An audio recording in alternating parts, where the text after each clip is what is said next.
ஆதியாகமம் 37வது அதிகாரம். யாக்கோபு தன் தகப்பன் தங்கியிருந்த கானான் தேசத்திலே குடியிருந்தான். யாக்கோபுடைய சந்ததியின் வரலாறு.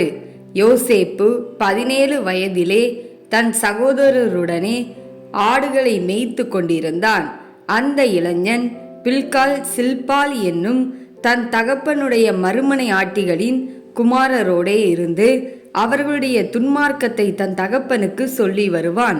இஸ்ரவேலின் முதிர் வயதிலே யோசேப்பு தனக்கு பிறந்ததினால் இஸ்ரவேல் தன் குமாரர் எல்லாரிலும் அவனை அதிகமாய் நேசித்து அவனுக்கு பல வர்ணமான அங்கிகளை செய்வித்தான்.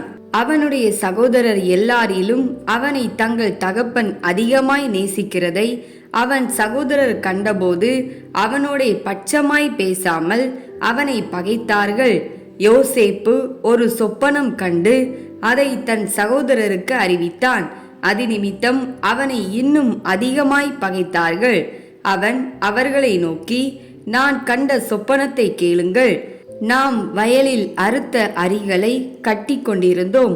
அப்பொழுது என்னுடைய அரிக்கட்டு நிமிர்ந்தது, உங்கள் அரிக்கட்டுகள் என் அரிக்கட்டை சுற்றி வணங்கி நின்றது என்றான்.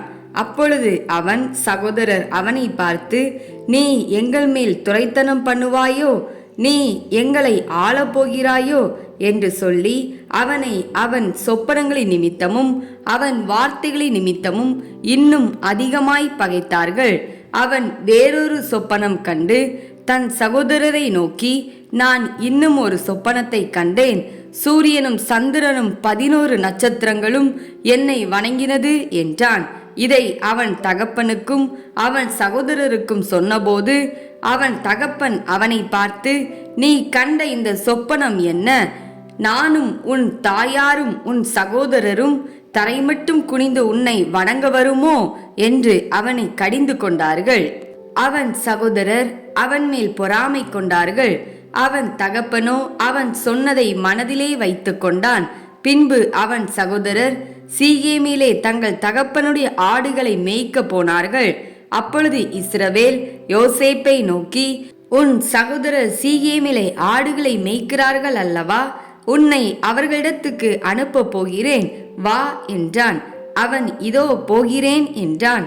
அப்பொழுது அவன், நீ போய் உன் சகோதரருடைய சேமம் எப்படி என்றும் ஆடுகள் எப்படி இருக்கிறது என்றும் பார்த்து எனக்கு மறுசெய்தி கொண்டு வா என்று அவனுக்கு சொல்லி எபிரோன் பள்ளத்தாக்கிலே இருந்து அவனை அனுப்பினான். அந்தபடியே அவன் சீகேமுக்கு போனான். அப்பொழுது ஒரு மனிதன் அவன் வெளியிலே வழி தப்பி திரிகிறதை கண்டு, என்ன தேடுகிறாய் என்று அவனை கேட்டான். அதற்கு அவன், என் சகோதரரை தேடுகிறேன், அவர்கள் எங்கே ஆடு மேய்க்கிறார்கள் சொல்லும் என்றான். அந்த மனிதன், அவர்கள் இவ்விடத்திலிருந்து போய்விட்டார்கள், தோத்தானுக்கு போவோம் என்று அவர்கள் சொல்ல கேட்டேன் என்றான். அப்பொழுது யோசேப்பு தன் சகோதரரை தொடர்ந்து போய் அவர்களை தோத்தானிலே கண்டுபிடித்தான். அவர்கள் அவனை தூரத்தில் வர கண்டு அவன் தங்களுக்கு சமீபமாய் வருமுன்னே அவனை கொலை செய்யும்படி சதி யோசனை பண்ணி ஒருவரை ஒருவர் நோக்கி, இதோ சொப்பனக்காரன் வருகிறான், நாம் அவனை கொன்று இந்த குழிகள் ஒன்றிலே அவனை போட்டு ஒரு துஷ்ட மிருகம் அவனை பட்சித்தது என்று சொல்லுவோம், வாருங்கள், அவனுடைய சொப்பனங்கள் எப்படி முடியும் பார்ப்போம் என்றார்கள்.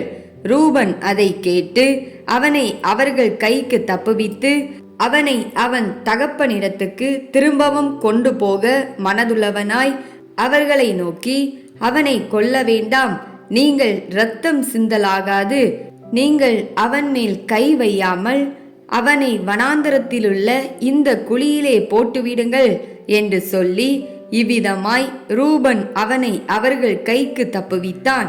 யோசேப்பு தன் சகோதரரிடத்தில் சேர்ந்தபோது யோசேப்பு உடுத்தி கொண்டிருந்த பலவர்ண அங்கியை அவர்கள் கலற்றி அவனை எடுத்து அந்த குழியிலே போட்டார்கள். அது தண்ணீரில்லாத வெறுங்குழியாயிருந்தது. பின்பு அவர்கள் போஜனம் செய்யும்படி உட்கார்ந்தார்கள். அவர்கள் தங்கள் கண்களை ஏறெடுக்கும் போது இதோ கீலேயாத்தில் இருந்து வருகிற இஸ்மவேலருடைய கூட்டத்தை கண்டார்கள். அவர்கள் எகிப்துக்கு கொண்டு போகும்படி கந்த வர்க்கங்களையும் பிசின் தைலத்தையும் வெள்ளை போலத்தையும் ஒட்டகங்கள் மேல் ஏற்றி கொண்டு வந்தார்கள்.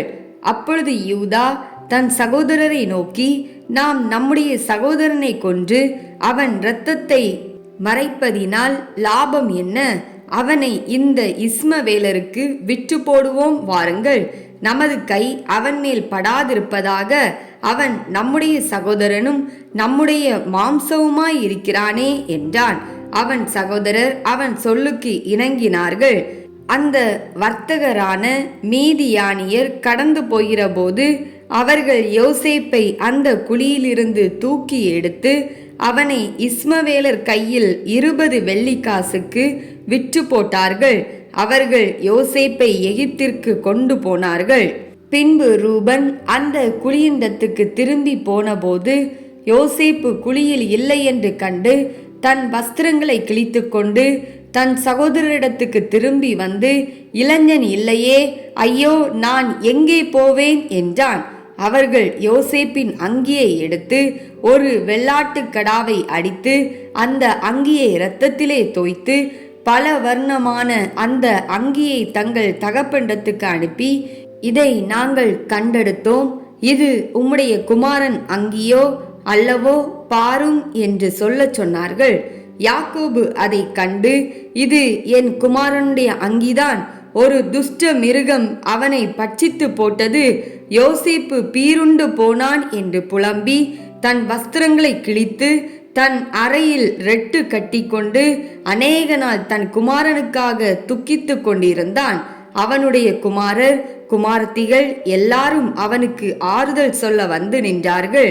ஆனாலும் அவன் ஆறுதலுக்கு இடங்கொடாமல், நான் துக்கத்தோடே என் குமாரனிடத்தில் பாதாளத்தில் இறங்குவேன் என்றான்.